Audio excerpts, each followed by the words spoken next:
Now, the greatest radio shows of all time.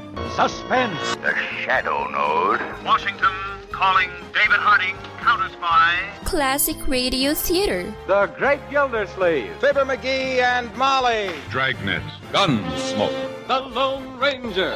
Now, step back into a time machine with your host, Wyatt Cox. Good evening, friends of the Inner Sanctum. The Red Scare cut short the adventures of Sam Spade because Howard Duff, who was probably a really great actor and fine on the radio in this role of Sam Spade, detective, was cut short because for some reason Duff's name came up in red channels. Of course, it didn't go far, but it stopped the show. Anyway, here's an episode of The Adventures of Sam Spade Detective starring Howard Duff, back from August 1st, 1948, the Dry Martini Caper.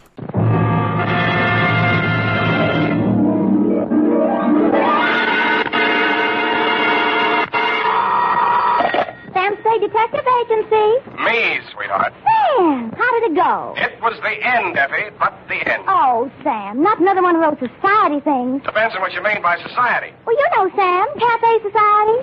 Cocktails for two, hands across the table. Make it another old-fashioned, please. Let's not lose our head, Effie. Nothing but double martinis, very dry, with 2 olives, sweetheart. 2 olives? Oh, Sam, isn't that overdoing it? It was all overdone, sweetheart. That's what cracked it. Now, stay right where you are. I'll be right down to mix up my report on the Dry Martini Caper. Get it?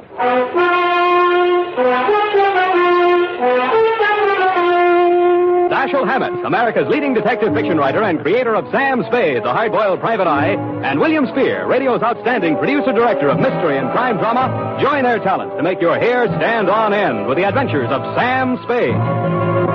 Presented by the makers of Wild Root Cream Oil for the hair.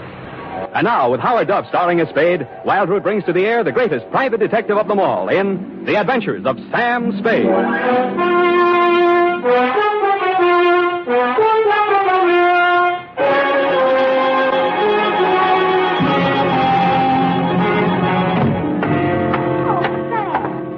Sober as an owl. Wise as an owl, sober as a judge, Eff. Oh.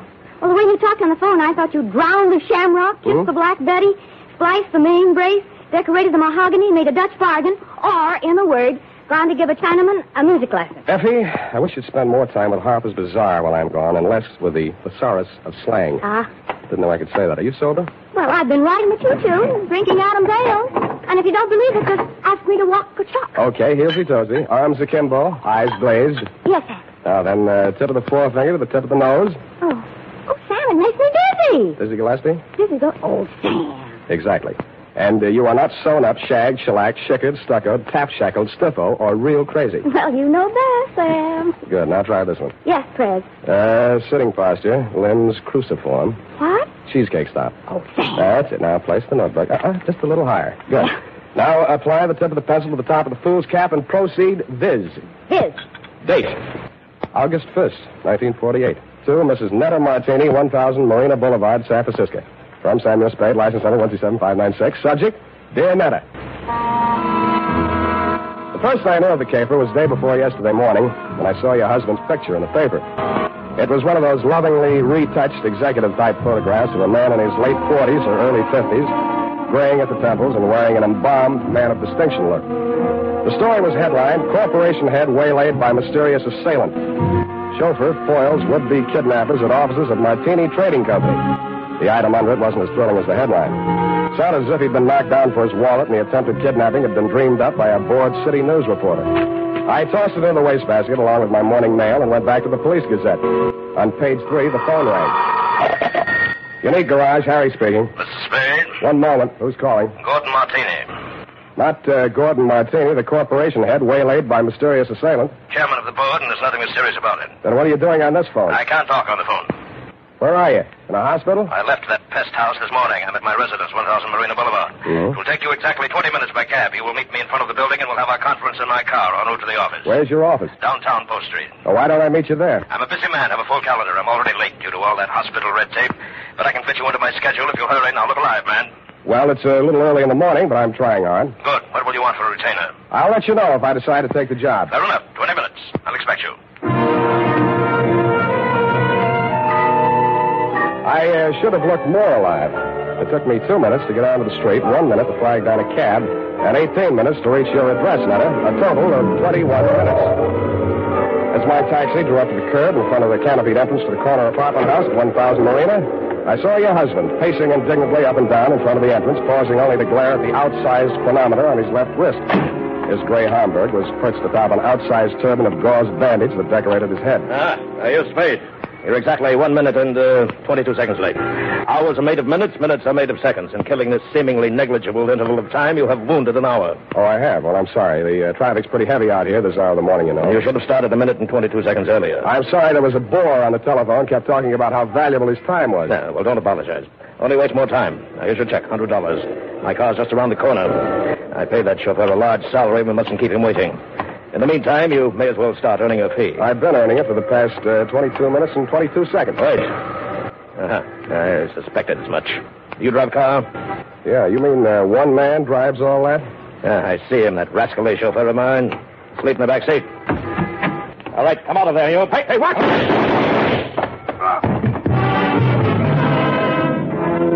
I was behind him and a little to the right. The shock of the rapid-fire 30-caliber slugs lifted him off his feet and knocked him against me.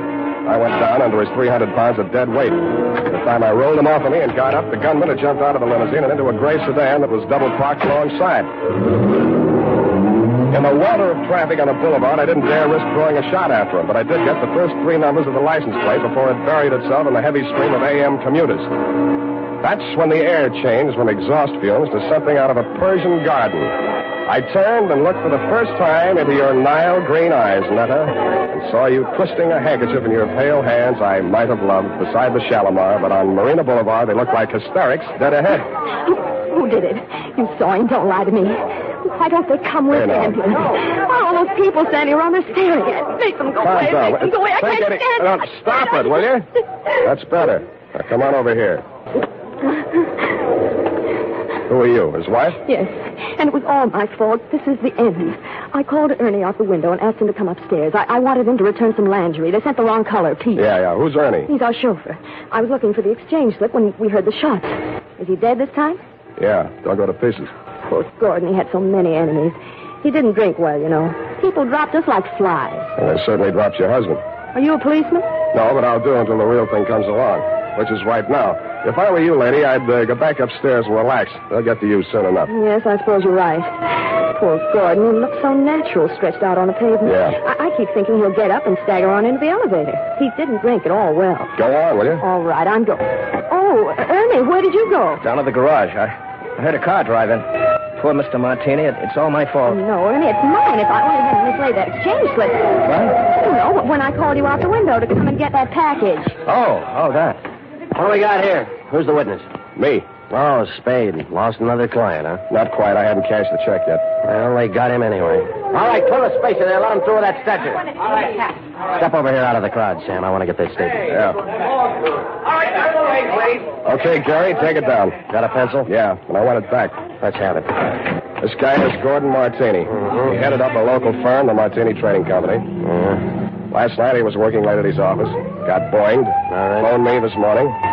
Didn't know why. Thought maybe he wanted a bodyguard. Anyway, he needed one. Gunman was crouched in the backseat of the limousine, shoved the carbine out when Martini opened the door. Carbine, huh? Didn't get a good look at him. You can see why, the way it's closed in, no side windows. Foreign car, isn't it? Stop drooling. You can't afford one. You getting all this? What about the getaway? Martini fell on top of me. I saw the getaway car in the back of his head. Yeah. The car was a gray sedan. The back of his head was a standard make, too. Only got the first 3 digits of license plate, 5D9. 5D9. Anything else? Yeah, give me back my pencil. The homicide boys want some help. They know my fee. Mr. Spade. This is Martini. Why aren't you and Ernie upstairs getting your alibis shaped up? Oh, please, I can't face the questions just yet. Would it be legal if I just avoided them till I can collect myself? I don't know about legal, but it might be smart. Where can we talk? What do you suggest? Well, there's a little cocktail lounge up on Lombard where Ernie and I all... it's just around the corner. Very handy. Let's go.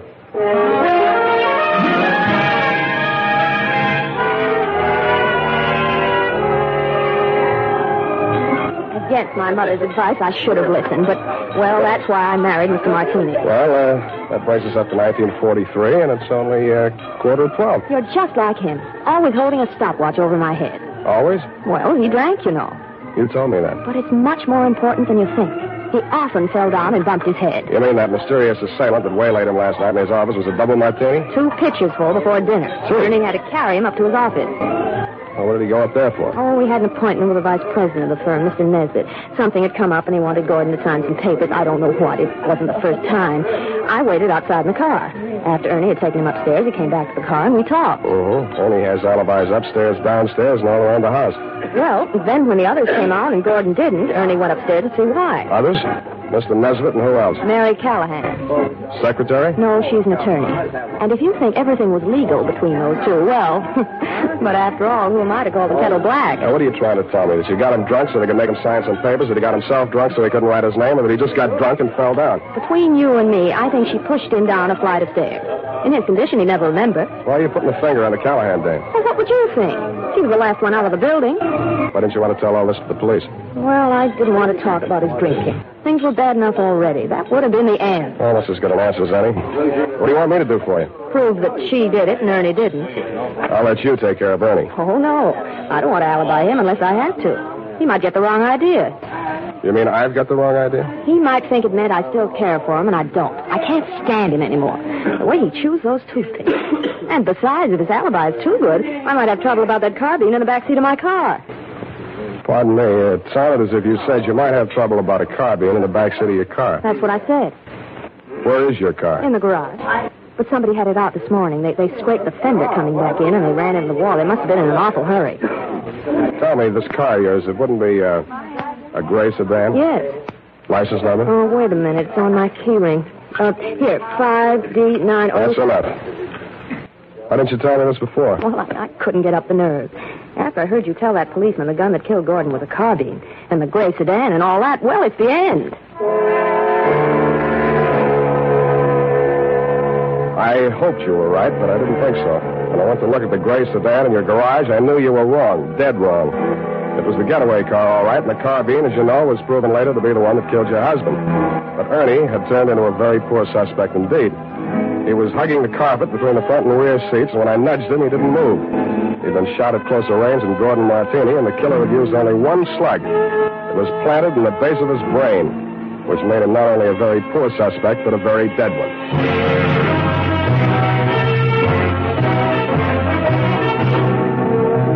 The makers of Wild Root Cream Oil are presenting the weekly Sunday adventure of Dashiell Hammett's famous private detective, Sam Spade.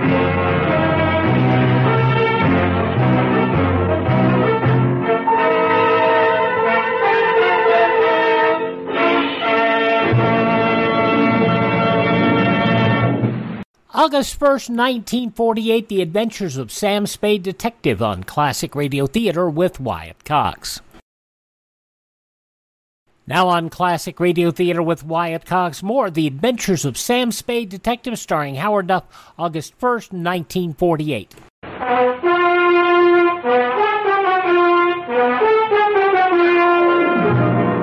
And now back to the Dry Martini Caper, tonight's adventure with Sam Spade.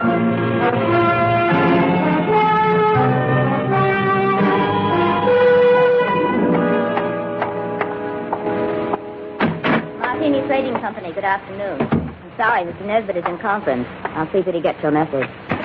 Well, what can I do for you? I would like to see Miss Callahan. Miss Callahan is in conference with Mr. Nesbitt. Good. I would like to see them both. But I have orders not to disturb them. You do not have to. I will. Just a minute. You can't go breaking in like that. Yes, and I'll tell you something else. He won't ever get away with it. Why, everyone in this town knows about your underworld connection. Why, you doddering old fool, when I get through with you, if you don't go to the gas chamber for Gordon Martini's murder, you'll wish you had. If I go to the gas chamber, it'll be for killing you, not Gordon. Oh, you said it. Oh, why didn't I have witnesses here? Miss Callahan? Oh. Did you hear that? You weren't talking loud enough. I didn't hear a thing. Well, come on in here, and I'll tell you a thing or two. Close that door. Now, sit down. Thanks. I listen better on my feet. Oh, so you're the detective Netta Martini employed, eh? What's she paying you? That'll depend on how much I have to do for her. Well, I'll tell you how much you'll have to do for her. You'll have to make a case against me, and that's not going to be easy. Why do you think she's out to get you? Why, indeed. For years, this moth-eaten mouthpiece, this parboiled Portia, has been victimizing poor Gordon, taking advantage of his weakness for drink. Oh, now that she's liquidated him, she appears with 55% of the common stock. Motive enough, eh? Why, you fraudulent old fool. I simply bought up his debts and threw an attachment on those stocks. Unethical, but perfectly legal. Look, Why, you're not even a proper thief. You're nothing but a bumbling old embezzler. Now, listen You had here. to tell because he was going to call in the auditors to look over those books of yours. The deed of double entry, Mr. Spade. Look, will you save this for the courtroom scene? Now, you've convinced me. You're both crooked. I'll see that you both go up for something. That's a promise. Mr. Spade, I gave you credit for better sense. Do you know that this Medusa of the magistrate's court, this harpy of the Hall of Justice, tricked him into changing the beneficiary of his insurance the very night she pushed him down the stairs? And you were all in favor of it when you thought you held the controlling interest in the company. Answer that. You see, Mr. Spade, he can't answer that. Good. I'm glad one of you is temporarily lost for words. Now, I only want to know one thing, and I want a straight answer. And if either one of you starts off on another speech, I'm going to push you into the nearest cloakroom and lock you in together. Why, you wouldn't dare. Try me, sweetheart. Well, what do you want to know about this Amazon ambulance chaser, this Trilby of the traffic court? Watch it. Well, what do you want to know? About Martini's insurance policy. Now, you say he changed the beneficiary. Please answer in 10 words or less. Who was the beneficiary, and who is the beneficiary now? I'll have to answer that question in two parts. The beneficiary was his wife. He changed it to the Martini Trading Company, a corporation of the state of California. Thank you, and goodbye, Mary Callahan.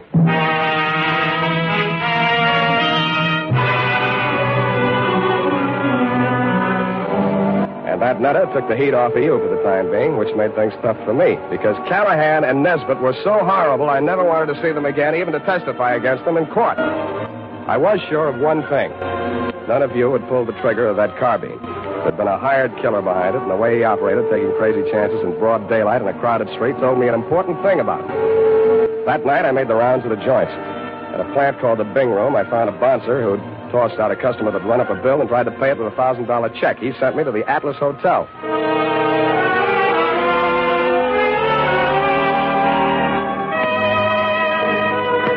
The Atlas Hotel is off of 3rd Street down near the railroad yards. Not even a flea bag. The fleas sickened and died a long time ago. They couldn't take it. And from the look of the guests sprawled out in the mission furniture of the lobby, they wouldn't be able to much longer. A half-dead room clerk came back to the land of the living long enough to mutter a room number and wave me feebly toward a flight of crummy stairs.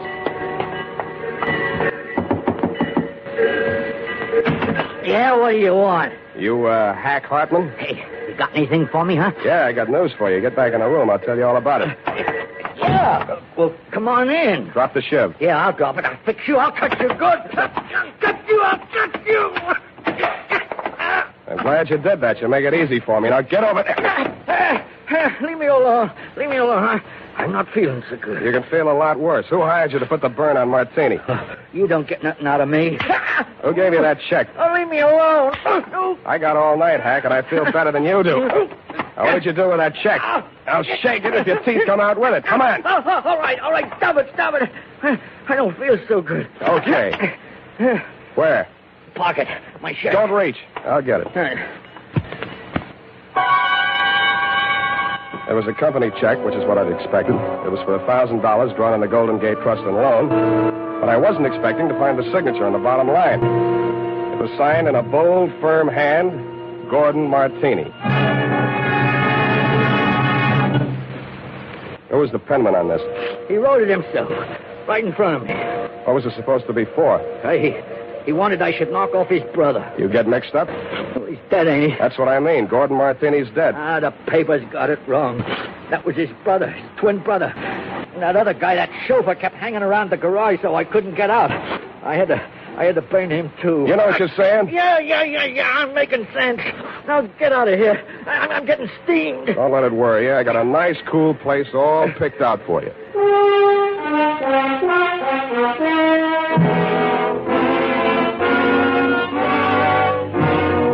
After I turned Hack over to the cops, I did what checking I could on my own at that time of night. As nearly as I could learn, Gordon Martini could never have had a brother, twin or otherwise. He was a first child. His mother died in childbirth, and his father died 1 month later. So I went back to the offices of the Martini Trading Company, glass-keyed my way in, and made a quick frisk of it. There I learned that the signature on the check was indeed Gordon's, but that he had closed out his account at that bank the day he wrote it. I thought about that on the way out to your apartment.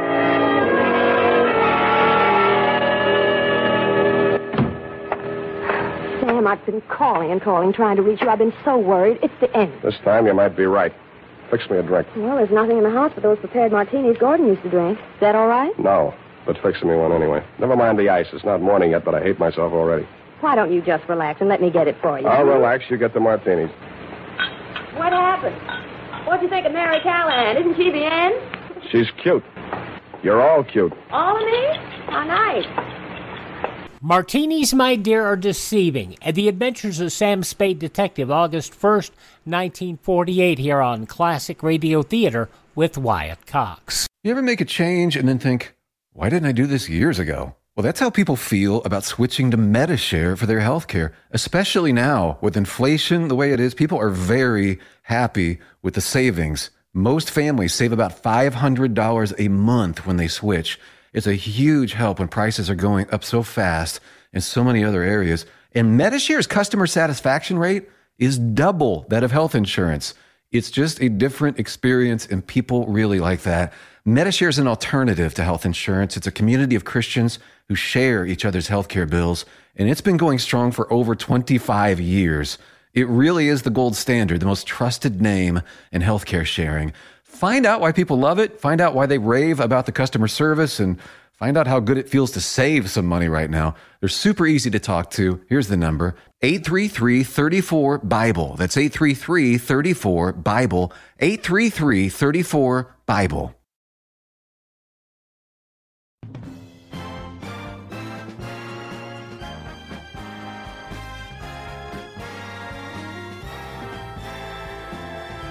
Now on Classic Radio Theater with Wyatt Cox, the conclusion of The Adventures of Sam Spade Detective, starring Howard Duff.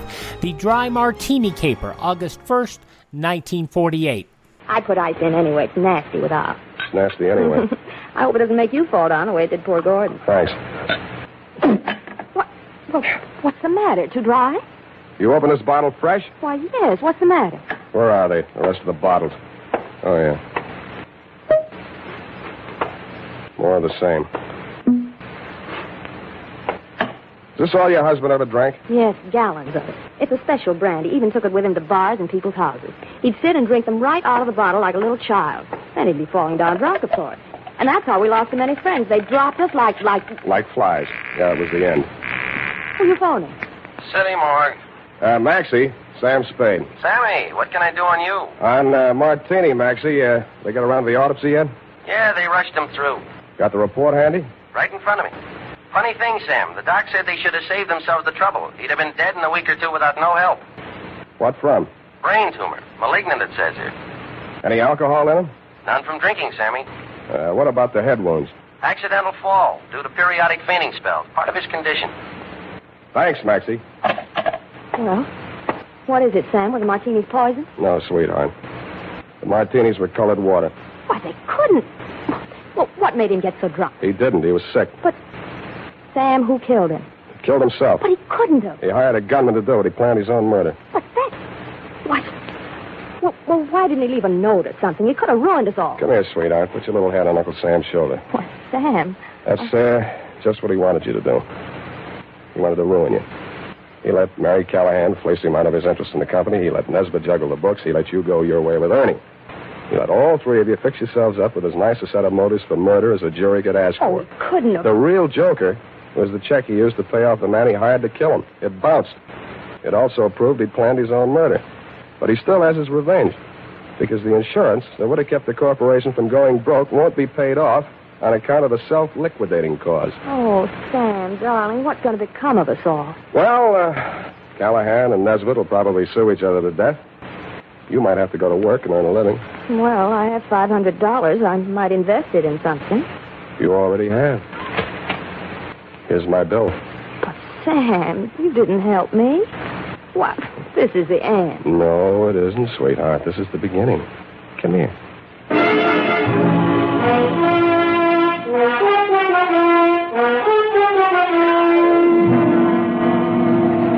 Period.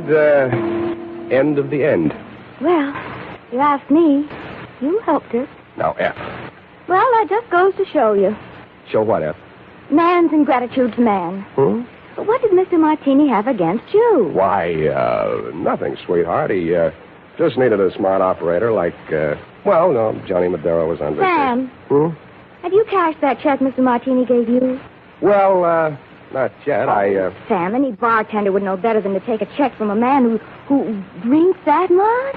F, you haven't been paying attention. He didn't drink. He didn't. I was able to establish that later on. Well, you haven't at been the listening. time, Sam, for all anybody knew, he was a hopeless drunk. He was, Sam.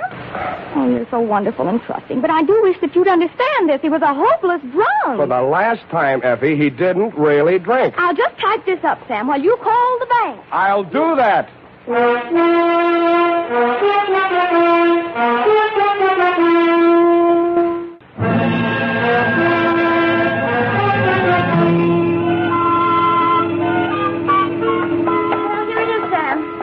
Worth the price of the paper and carbons. You made carbon copies of that? An unimportant report like that? Oh, it bounced? Well, the estate isn't settled yet. Oh, Sam, you're so wonderful and trusting. Effie, I am not wonderful and trusting. I am a hard-boiled private eye. I know. Just a pity there's no money in it. And I'm also two-fisted. Sam, have you ever thought of ceramics? Of what? Ceramics. It takes virtually no capital. All you need is a small furnace and some clay. And if you don't have any talent, you can just make ashtrays. Thanks, I already have one. Oh, flower pots are fun. You can pot them on a wheel. And you can pot your hat on and wheel on out of here and also take your furnace and clay. I love you when you're so gay and carefree. I am not gay and carefree. You are a hard-boiled private eye. Good night. Good night, and sue me for your back salary, sweetheart.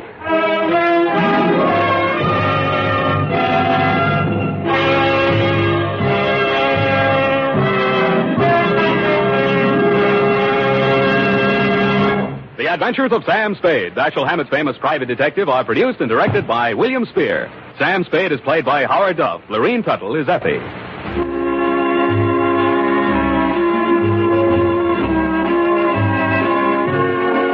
The Adventures of Sam Spade are written for radio by Bob Tallman and Gil Dowd, with musical direction by Lud Gluskin. Gil Dowd directed tonight's broadcast in William Spear's absence. Join us again next Sunday for another adventure with Sam Spade, brought to you by Wild Root Cream Oil. Again and again, the choice of men who put good grooming first.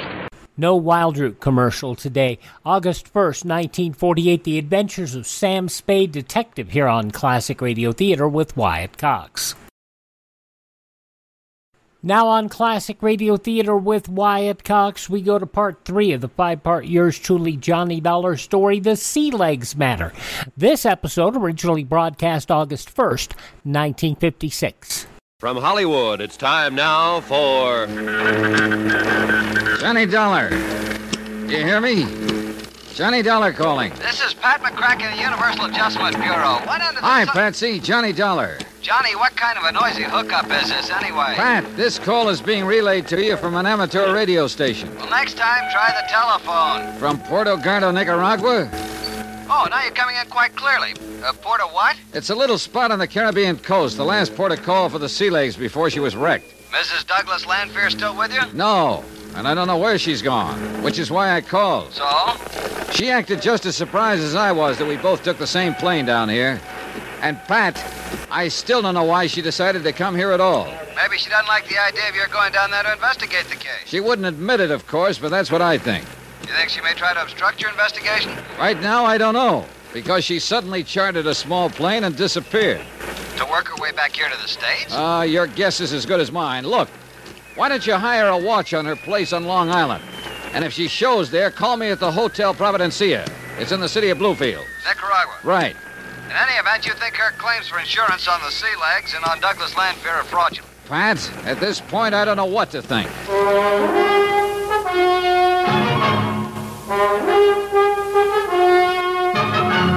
Tonight and every weekday night, Bob Bailey in the transcribed adventures of the man with the action-packed expense account, America's fabulous freelance insurance investigator. Yours truly, Johnny Dollar.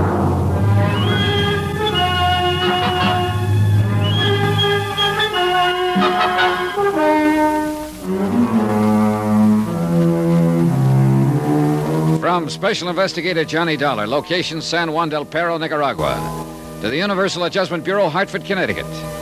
Following is an account of expenditures and report of activities during my investigation of the Sea Legs matter. Pat, I lied to you during that radio contact a few minutes ago. I do think Connie Lanfear's claims for $400,000 insurance are fraudulent. Fraudulent as the very devil. But just why I think so is beyond me. At any rate, the assistant who's foisted himself on me down here is a real weirdie whose name, believe it or not, is Oscar Patrick Vladimir Pasquero. He rented a plane and has flown me here to Puerto Gardo, a half-baked little town on Nicaragua's east coast. Here is where a radio amateur made the last contact with the sea legs before it smashed up and sank off the Baldero Islands. And who is the operator of this ham station? Oscar Patrick Vladimir Pasquero. Phew, such a long talker, Mr. Dollar. I'm cranking this generator until my arm is nearly dropping off. Well, I'm sorry, Oscar, but that contact with the States was important. Even my back is tired. I know.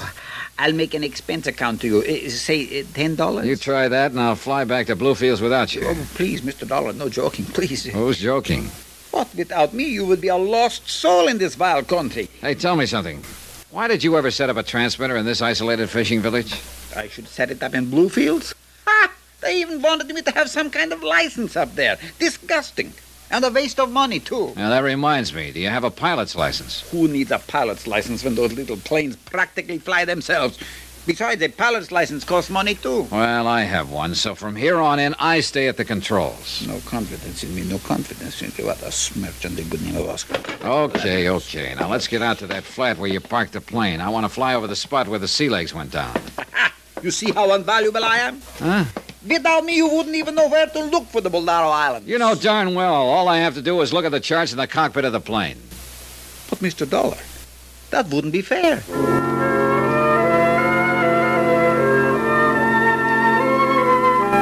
The Balderos turned out to be only 6 or 8 miles offshore. 2 narrow little rocky islands that poked up out of the sea to keep each other company in the vast, quiet blue expanse. One of them was perhaps a mile long, and the other, just a couple of 100 yards away and stretching parallel to it, was even smaller. Sure, to a man at the wheel who was unfamiliar with these waters and without charts, the Balderos could conceivably be a menace to navigation. In the dark of the night, that is. Oscar? Yes, sir? Do you remember what time of day it was when the sea legs went down? Of course, I remember anything. Names, dates, places. Well, how about the sea legs? Of course, I was talking to her by radio. Well? Such a lovely day, too, just like today. Why, do you know Mr. Lanter even promised to take me fishing after we finished the radio contact testing? What time? He even promised we would... it was exactly 10:21 a.m. when the radio signal from the yacht suddenly cut off. You're sure of that? Yes, sir. We were talking away back and forth, and then, pip, nothing. 10:21. One question, a couple of real good answers. A day like today meant it was clear and calm, and 10:21 a.m. meant full daylight. The Balderos must have stuck out like a sore thumb. Hang on, Oscar. I'm going to make a tight circle over those islands for a closer look. You sure you wouldn't like for me to steer, Mr. Dollar? I'm sure. But if you do all the work, how am I ever going to earn the handsome restrainer you're going to pay me? Wait a minute. Yes, sir? That channel between the islands is as smooth as a mill pond. Sure, it always is, except during a storm. And so clear you can see way down into it. Oscar, I thought there were a lot of pinnacles of rock sticking up in that channel. Oh, maybe at low tide, 1 or 2 on the east side, very shallow, otherwise like you see it now. And what's supposed to make the channel so dangerous? The current that runs through it when the tide is changing, Mr. Dollar, it's how you say, a dilly. Like now, when the tide is coming in. Enough to wreck a boat like the Sea Legs? If the skipper wasn't watching the road. You should see how the current wobbles and squirms. Hey, look, there's a packing case down there floating around. You see? First one direction, then the other, shifting around like a crazy. Yeah. Oscar, I think that packing case is going to be a big help to us. Maybe there's something in it that might be worth money or something? Oh, stop thinking of money. Then how? We're going to see just where the current delivers that packing case. You want to know where that packing case will be ending up? That's what I said. Then steer back to Puerto Gardo, to the beach in front of my superlative radio station. Huh? Sure. How else do you think I got all the lumber and furniture and stuff from my radio shack?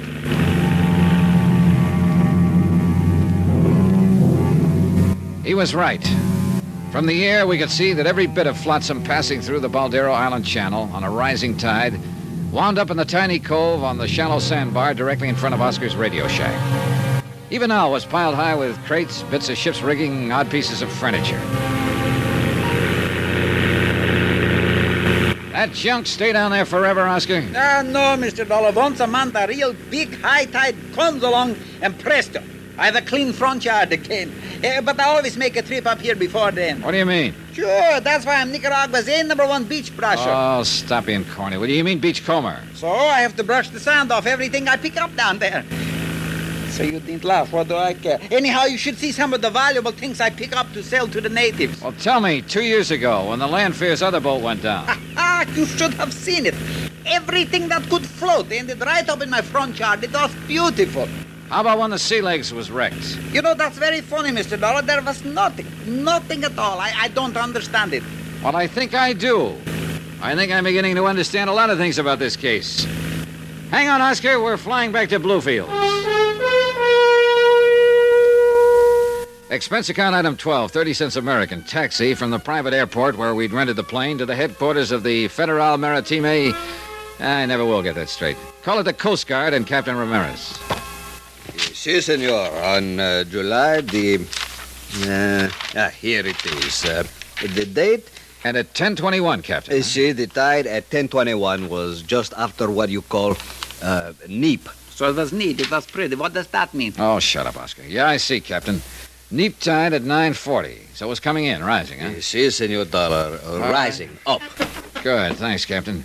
Here, buy yourself a cigar. Buy yourself a whole box. Gracias, senor. Gracias. Come on, Oscar. Sure, Mr. Dollar. Nothing for me? Later. Come on, we're going back to the airfield. And from there, we're going to fly down the coast again. But, Mr. Dollar... And I feel so good, I may even let you fly that plane this time. For a small pittance, even? For a small pittance, even. Now, drag out your best dialect and call that taxi over here. Item 13, $6 for the Capitan. Item 14, 50 cents taxi back to the airfield. For some reason, the fare in the old Model T went up every time I used it. Or did Oscar wink some kind of a deal with the driver that he could cut in on later? Item 15, and another $45 for rental of the plane, and I'm sure it all went into Oscar's pocket. That his knowledge of the language enabled him to persuade the owner we shouldn't pay 2 rentals in one day. We headed south and made good time. But where are we going? Another few minutes and you'll be down to Costa Rica. What's that little seaport straight ahead? San Juan del Perro. And according to this map, it has a more than adequate landing field. Look, do you see what I see down there on it? Yeah, exactly what I hoped to see. The twin of this plane. The plane in which Mrs. Landfair disappeared this morning. I'll land right beside it. No sooner said than my name is Oscar Patrick Vladimir Pasquero. Don't these little fields have any personnel? Ha! If they get 2 planes a month, they think it's a crowd. Yeah, but there must be somebody. There's a car back of the hangar. Good. Then we'll have transportation into town. You still haven't told me why you decided to come here. Was it because Mrs. Landfair did? That was something I didn't know until I saw that plane down there. All right, easy now. Don't land too close to it. I am in perfect control. Here we go. No, Oscar, it was a hunch, based on the fact I remembered that the Sea Legs was built in this town. Hey, nice landing. Thank you, Mr. Dollar. Maybe a little extra bonus for such a good job. If you don't stop talking about money, you're going to have to find yourself a... See, am I crazy? Isn't there someone in the cabin of that other plane? Hey, the car, it's coming over to meet us. Hey, watch it, Oscar. That darn fool is heading right across our landing pad. Huh? Come the engine. Is he crazy? Can't he see us? Hey, swing hard, but don't flip us. Come on, more throttle. It's already there. Let's straighten out. Take off. I can't. What'll I do? What'll I do? Let me hit those controls and hang on. Here he comes. He'll hit our gear. Hang on. Oh!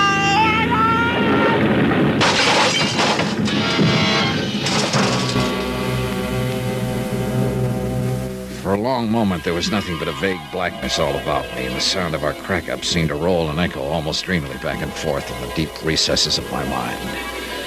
Then, slowly, hazily, I seemed to hear some of the sound.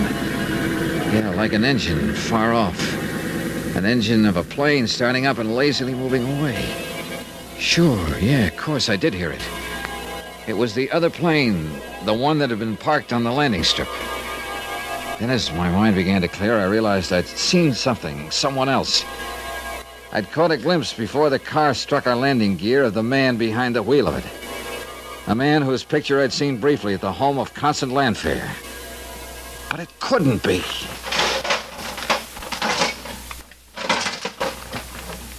Oh, Mr. Dollar. Am I still alive? Yeah, Oscar. I'm afraid you are. Thank you. But did you... Oh! Did you see who was driving that car? Yeah. You recognize him? Look, maybe they're both dead, like he is. And that's why we saw him. Douglas Lanfear? Yes, sir. Mr. Douglas Lanfear.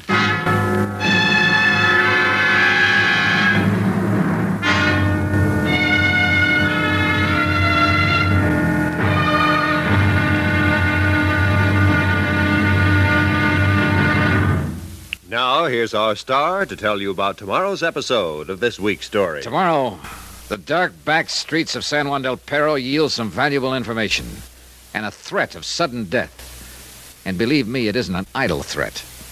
Join us, won't you? Yours truly, Johnny Dollar.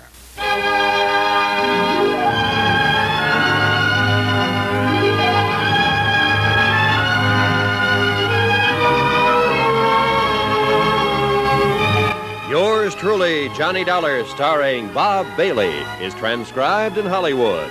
It is produced and directed by Jack Johnstone, who also wrote this week's story. Be sure to join us tomorrow night, same time and station, for the next exciting episode of Yours truly, Johnny Dollar. Roy Rowan speaking.